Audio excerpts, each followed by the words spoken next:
हाल ही में आईसीसी ने क्रिकेट के कई नियमों में बदलाव किया है। यह कब से लागू होगा? अरे क्रिकेट देखने वालों के लिए अति महत्वपूर्ण जानकारी दोस्तों। आईसीसी इंडिया आपके इंटरनेशनल क्रिकेट काउंसिल जो है, इसने दोस्तों कुछ बदलाव किए हैं। पहले एक बार क्या करते हैं, पहले एक बार सारे बदलाव देखते हैं। हर बदलाव को ढंग से सुनना, जो भी क्रिकेट खेलते हो समझते हो आप सभी के लिए, और जो नहीं खेलते समझते हैं वो थोड़ा गौर से देखना। परीक्षा में पूछेगा निम्न में से कौन सा बदलाव हाल ही में किया गया, लिखिए। अगर पूछे दोस्तों, अगर पूछे क्या क्या बदलाव हुए, तो ये सारे बदलाव दोस्तों क्रिकेट के अंदर हो चुके हैं। आइए बात करते हैं हर बदलाव के ऊपर। देखिए कैच आउट दोस्तों, पहले नियम जो था वो पहले नियम था कैच पकड़े जाने से पहले बल्लेबाज के छोर बदलने पर नॉन स्ट्राइक में खड़ा बल्लेबाज नई गेंद खेलता है। होता क्या दोस्तों, आपके मान लो क्रिकेटर ने दोस्तों आपके मारा जोर से और वो कैच जा रहा है, तो दोस्तों क्या होगा, सामने कोई बढ़िया खिलाड़ी होता था, वो भागकर दोस्तों आता था, और अगर हाफ पिच क्रॉस हो जाती थी तो वो तो जो पिच जो दूसरी साइड खड़ा हुआ है ना, वो आकर खेलता था। अब आईसीसी ने बोल दिया है कि तुम कहीं भी भाग लो, तुम कुछ भी कर लो, आकर के बॉल वही खेलेगा जो नया खिलाड़ी आएगा। लिखिएगा दोस्तों, अगर कैच आउट हुआ, अगर दोस्तों कैच आउट हुआ है तो नया खिलाड़ी, क्या नया खिलाड़ी ही दोस्तों पहली बॉल खेलेगा ना, ये ध्यान रखिएगा। नया बदलाव है दोस्तों, बल्लेबाजों के छोर बदलने से फर्क नहीं पड़ेगा, नया बल्लेबाज ही स्ट्राइक पर होगा। ओवर की आखिरी गेंद पर विकेट गिरा तो अगली गेंद नॉन स्ट्राइक पर खड़ा बल्लेबाज खेलेगा। अगर दोस्तों आप के ओवर खत्म हो गया तो अगला वो खेलेगा, वरना ध्यान रखिएगा फर्क नहीं पड़ेगा, आने वाला जो बल्लेबाज है वही दोस्तों खेलने वाला है, ठीक है। इसके बाद देखिए अगला क्वेश्चन, मार्केटिंग अब रन आउट, ये आपको याद है दोस्तों, आपके आर अश्विन, अरे याद करो आर अश्विन दोस्तों, इन्होंने एक बार रसगुल्ला ऐसे दोस्तों बॉल फेंक रहे थे, ये बॉल फेंक रहे थे दोस्तों। अब क्या होगा, बॉल फेंक रहे थे भाई साहब, खिलाड़ी दोस्तों आपके खड़ा हुआ था, वो पहले भगना स्टार्ट कर दिया उसने, और आर अश्विन ने दोस्तों बॉल फेंके बिना ही क्या कर दिया, सीधा दोस्तों उसकी गिल्लियां उड़ा दी। ये दोस्तों तब कहा गया था खेल भावना के खिलाफ है। अब आईसीसी ने खेल दिया है, कोई खेल भावना के खिलाफ नहीं है, ये एकदम ठीक है, क्या एकदम दोस्तों करेक्ट है, नोट करना। मार्केटिंग दोस्तों आपके लिखिएगा, मार्केटिंग जो आपके रूल है वो एकदम करेक्ट है। जब नॉन स्ट्राइक पर खड़ा बल्लेबाज गेंद होने से पहले क्रीज छोड़ देता है तो बल्लेबाज उसे रन आउट कर सकता है, लेकिन ये खेल भावना का विपरीत था उस समय। नया नियम देखिए, जब नॉन स्ट्राइक पर खड़ा बल्लेबाज गेंद होने से पहले क्रीज छोड़ देता है तो बल्लेबाज उसे रन आउट कर सकता है। यह रन आउट करने का एक तरीका होगा, कोई खेल भावना के खिलाफ नहीं होगा। हमारा जो आर अश्विन है वो दोस्तों आपके जीत गया, ठीक है। आगे देखिए, बल्लेबाजों का ध्यान भटकाने पर जुर्माना। एक्चुअली में दोस्तों होता क्या है, बल्लेबाज तो खेल रहा है, मान लो बल्लेबाज खेल रहा है और सामने दोस्तों आपके कोई खिलाड़ी खड़ा हुआ है और वो खिलाड़ी रसगुल्ला ऐसे ऐसे करने लग जाए, तो सोचो यार बल्लेबाज का ध्यान तो भटक जाएगा ना। तो अगर बल्लेबाज का ध्यान भटकाया, सुन लो मेरी बात, विराट कोहली भाई साहब सुन लो, अगर पहले दोस्तों गेंदबाज के गेंद फेंकने से ठीक पहले फील्डर अनुचित हरकत करते हैं तो एम्पायर उसे डेड बॉल देते थे, क्या डेड बॉल बोलते थे। पर इस बार दोस्तों ध्यान रखिए, 5 रन और मिलेंगे किसको, जो खेलने वाला खिलाड़ी है ना उसको फ्री में 5 रन दोस्तों मिलने वाले। गेंदबाज के गेंद फेंकने से ठीक पहले फील्डर अनुचित हरकत करते हैं तो एम्पायर उसे डेड बॉल देने के साथ ही बल्लेबाजी करने वाली टीम को 5 रन दोस्तों दे सकता है। ये भी आपको थोड़ा ध्यान रखना है, ठीक है। भाई साहब उर्वशी बिल्कुल करेक्ट दोस्तों, सही पकड़ा भाई साहब, ध्यान रखना। ऋषभ पंत अगर गड़बड़ की, तूने अब की बार गड़बड़ की ना, 5 रन दोस्तों सामने वाली टीम ले जाएगी, ठीक है। आगे देखिए अगला, स्ट्राइक ले रहा बल्लेबाज रन आउट नहीं। देखिए पुराना नियम क्या बोलता दोस्तों, अगर स्ट्राइक पर खड़ा बल्लेबाज गेंद होने से पहले क्रीज से बाहर आता है तो गेंदबाज थ्रो करके उसे रन आउट कर सकता है। ये उस समय की दोस्तों बात थी, है ना। अब क्या है, मान लो सामने मैं खेल रहा हूं और बॉलर दोस्तों बॉल कर रहा है और मैं पहले दोस्तों बाहर आ गया तो वो बॉल फेंककर मुझे रन आउट कर सकता है। नया नियम, अगर स्ट्राइक पर खड़ा बल्लेबाज गेंद होने से पहले क्रीज से बाहर आता है और गेंदबाज थ्रो करके उसे रन आउट करने की कोशिश करता है तो वह गेंद डेड बॉल होगी, क्या डेड बॉल होगी दोस्तों, मान्य नहीं होगी, ध्यान रखिए ना। हाइब्रिड पिच की अनुमति की बात करें, देखिए दोस्तों पहले ये आपके केवल महिला जो टीम थी उसी में दोस्तों आपके अनुमति मिली थी पहले। अब ध्यान रखना, दोनों टीमों की सहमति होने पर महिला और पुरुष दोनों के सभी वनडे और T20 मैचों में हाइब्रिड पिच का इस्तेमाल किया जाएगा। दोनों में दोस्तों इस्तेमाल होगा। पहले केवल महिला टीम के लिए दोस्तों हाइब्रिड पिच जो थे वो बनाए गए थे, अब दोनों के लिए। पिच से बाहर जाकर गेंद नहीं, ये बड़ा इंपॉर्टेंट है भाई। जो मैच देखते हैं ना, एक्चुअली दोस्तों कई बार क्या होता है, बॉलर ने रसगुल्ला बॉल फेंकी और बॉल दोस्तों फिकी नहीं, मान लेते हैं बॉल दोस्तों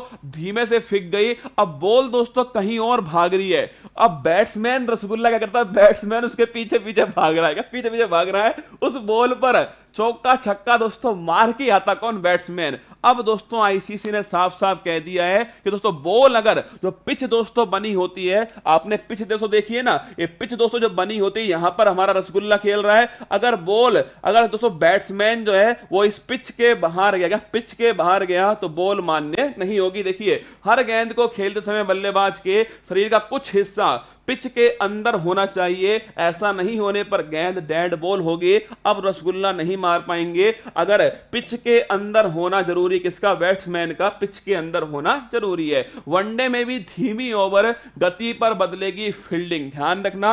अभी दोस्तों क्या होता है, कल आप मैच देख रहे थे, एक्चुअली में दोस्तों हम तो दोस्तों 19वां ओवर से हारते क्या भुवनेश्वर कुमार दोस्तों आता है 19वें ओवर में और भाई साहब भैंस गई पानी में, 208 रन दोस्तों हम नहीं बचा पाए। आप एक बार सोच के देखो हमारी बॉलिंग कितनी शानदार है दोस्तों, 20 ओवर में 208 रन दोस्तों हमने बनाए और फिर भी दोस्तों हार गए। क्या हम फिर भी हार गए? मैंने हेडलाइन दोस्तों पढ़ी और हेडलाइन में लिखा हुआ था कि रोमांचक मुकाबले में, क्या रोमांचक मुकाबले में ऑस्ट्रेलिया ने भारत को हराया। उसका नाम होना चाहिए दोस्तों रोमांचक मुकाबले में भुवनेश्वर और हर्षल पटेल ने दोस्तों ऑस्ट्रेलिया को जिताया।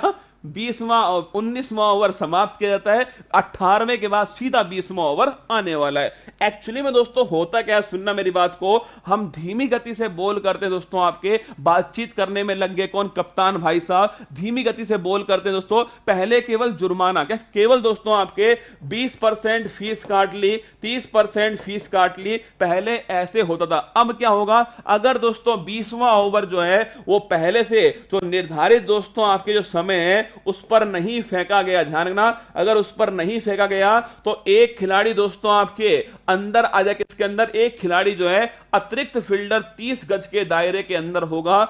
मतलब दोस्तों एक खिलाड़ी आपका बाहर नहीं अंदर खड़ा करना पड़ा होगा। ये भी दोस्तों ध्यान रखिएगा, ये भी आपके नया नियम आ चुका है। आगे देखना अगला दोस्तों नियम, लार पर बैन। वैसे दोस्तों आपके ये पहले से लग चुका है, क्या पहले से लग चुका है दोस्तों, लार पर जो बैन था ना, पहले रसगुल्ला देखिए आपके सामने फोटो है, अरे तुमको याद है स्टीव स्मिथ है, याद करो, स्टीव जो स्मिथ है ना दोस्तों, ऑस्ट्रेलिया का खिलाड़ी था स्टीव स्मिथ है। उसने दोस्तों क्या किया, उसने जो बॉल होती है ना, बॉल रसगुल्ला, इस बॉल के ऊपर दोस्तों आपके चिंगम टाइप को चिपका दिया, क्या बॉल के ऊपर चिंगम टाइप को चिपका दिया था, जिसके कारण दोस्तों बॉल मैंने मारी दोस्तों जमीन में, चिंगम अगर लगी हुई है तो बॉल की स्पीड धीमी हो जाएगी ना। अब खेलने वाला सोच रहा है इस स्पीड से बॉल आएगी, पर इस स्पीड से बॉल आती नहीं दोस्तों, और वो जो है आपके आउट हो जाता। इसको दोस्तों क्या बोलते हैं, इसको बोलते हैं, ध्यान रखना, इसको रसगुल्ला, इसको पहले ध्यान रखिएगा आप सभी। अगर दोस्तों ध्यान रखना, ये नियम नया आ चुका है कि गेंद जो है दोस्तों, गेंद को ध्यान रखना, गेंद को चमकाने के लिए खिलाड़ी लार का उपयोग करते थे। कई बार टॉफी खाकर उससे बनने वाली लार का भी उपयोग होता था, ठीक है। नया नियम, लार के उपयोग पर पूरी तरह से प्रतिबंध होगा। इसे बोलते हैं बॉल टैंपरिंग। क्या बोलते हैं, बॉल टैंपरिंग कहते थे दोस्तों इसको। अब ध्यान रखिएगा, 2 साल पहले कोरोना की वजह से नियम अस्थायी रूप से आया, अब इसे स्थायी रूप से, पहले दोस्तों इस नियम को लाया गया किसके लिए, पहले रसगुल्ला इस नियम को, क्योंकि कोरोना काल था, किसी को दोस्तों मान ले कोरोना है और वो लार लगा दे, सबको रसगुल्ला कोरोना हो जाएगा, इसलिए पहले दोस्तों आपके कोरोना के कारण लार को बैन किया गया था। अब स्थायी रूप से इसको बैन कर दिया, ठीक है, स्थायी रूप से बैन है ना। स्ट्राइक लेने का समय बदला, पहले दोस्तों स्ट्राइक लेने का जो समय था ना, वो दोस्तों ध्यान रखिए, पहले, अरे गलत आ गया, ठीक है, ये नीचे दोस्तों गलत लिख रहा है, पहले स्ट्राइक लेने का समय जो था वो 3 मिनट, कितना 3 मिनट था। अब दोस्तों ध्यान रखना, अब 2 मिनट में आपको स्ट्राइक लेनी पड़ेगी। ये नियम भी दोस्तों बदल चुका है किसके अंदर, आपके आईसीसी के अंदर। ये कुछ प्रमुख बदलाव थे जो मैंने आपको बता दिए, जो आईसीसी के अंदर आपके लागू हो चुके हैं। और ध्यान रखना, परीक्षा वाला सवाल पूछ सकता है। और ये भी ध्यान रखना दोस्तों, ये नियम कब से लागू होंगे, लिखिएगा 1 अक्टूबर 2022 का, 1 अक्टूबर 2022 से ये नए दोस्तों नियम जो है लागू हो जाएंगे। ध्यान रखना, नए नियम लागू हो जाएंगे। और अगर मैं पूछूं आपसे ये कौन सा दोस्तों कहां पर लागू होंगे, T20 वर्ल्ड कप में भी T20 जो वर्ल्ड कप है इसमें भी रसगुल्ला ध्यान ना, इसमें भी लागू होंगे। ये T20 वर्ल्ड कप कहां होने वाला है, ऑस्ट्रेलिया का, ऑस्ट्रेलिया में होने वाला है। कुल मिलाकर जो वर्ल्ड कप दोस्तों आने वाला है ना, उसमें ये नियम जो है लागू हो जाएगा। ध्यान रखिएगा, T20 वर्ल्ड कप में ऑस्ट्रेलिया के अंदर होने वाले हैं, वहां पर दोस्तों ये नियम लागू होंगे। 1 अक्टूबर 2022 से लागू होंगे। आईसीसी की बात करूं मैं आपसे, इंटरनेशनल क्रिकेट काउंसिल, 1909 में इसकी स्थापना होती है। दुबई में इसका दोस्तों हेडक्वार्टर स्थित है। ग्रेग बर्कले वर्तमान में क्या है, ग्रेग बर्कले वर्तमान में इसके अध्यक्ष है। ये भी आपको थोड़ा ध्यान रखना है, ठीक है। बीसीसीआई में भी चेंज हुआ है दोस्तों। अभी बीसीसीआई का जो आपके कोई भी व्यक्ति एक पद पर 6 साल दोस्तों रह सकता है, फिर उसका कूलिंग पीरियड आएगा। ऐसा संशोधन आपके बीसीसीआई ने अभी किया है, ठीक है। ऑप्शन नंबर 1 करेक्ट आंसर हो गया। 1 अक्टूबर 2022 को दोस्तों ध्यान रखना, ये लागू होंगे। बड़ा इंपॉर्टेंट दोस्तों सवाल था, हर को देखिए। अब समस्या दोस्तों क्या है, एक्चुअली में सोच लो कि मैं आपको करंट पढ़ा रहा हूं, पर मान लो दोस्तों मुझे क्रिकेट में इंटरेस्ट नहीं है, पर ये सवाल पढ़ाना दोस्तों मेरी जिम्मेदारी बनेगी कि मुझे पढ़ाना है सवाल, ये करंट अफेयर का सवाल है। अब मेरा दोस्तों सब्जेक्ट ही नहीं है तो कैसे पढ़ाएं, तो दोस्तों हर सवाल को बड़ी मेहनत से तैयार करना पड़ता है। साइंस दोस्तों, मान लेते कोई साइंस टेक्नोलॉजी का सवाल है। अब दोस्तों ये आपके मान लेते हैं माया वाला, माया दोस्तों आपके जो क्लोन था, माया क्लोन तैयार हुआ था। अब मुझे दोस्तों पता ही नहीं साइंस के बारे में, तो कैसे पढ़ाऊं। ये करंट अफेयर्स है ना दोस्तों, करंट अफेयर्स के लिए आपको ज्योग्राफी भी आनी चाहिए, करंट अफेयर्स के लिए आपको वर्ल्ड मैप भी आना चाहिए, करंट अफेयर्स के लिए साइंस भी आनी चाहिए। इसके लिए दोस्तों आपको जो आपके जितने भी स्पोर्ट्स हैं इनके बारे में पता होना चाहिए। करंट अफेयर्स दोस्तों एक तरह से संगम है, क्या संगम है रसगुल्ला, हर सब्जेक्ट का कुछ कुछ बातें आपको पता होनी चाहिए करंट अफेयर्स के अंदर, तभी दोस्तों संभव है करंट अफेयर्स को यहां पर पढ़ाना, इसे समझाना दोस्तों, तभी संभव हो पाएगा ना, तभी संभव है। वरना दोस्तों सोच के बताओ, ये मार्केटिंग दोस्तों नियम क्या होता है, बोल टेम्परिंग क्या होता है, हमें क्या मतलब इस बात से, परीक्षा में तो पढ़ाना था, इसीलिए आपके सामने सवाल था।